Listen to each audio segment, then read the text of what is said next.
लोकशाहीचा बुलंद आवाज, रिपब्लिकन वार्ता, महाराष्ट्र। नाशिक येथे सिटी लिंक चालक कार चालकाविरोधात परस्पर विरोधी गुन्हे। द्वारका सर्कल येथे सिटी लिंक बस चालक व कार चालकामध्ये बाचाबाची।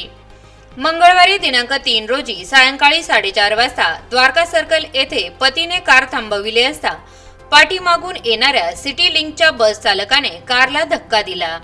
त्यामुळे वाद होऊन बस चालकास समजावून सांगत असताना बस चालकाने महिलेसह मुलास शिवीगाळ व मारहाण करीत विनयभंग केला।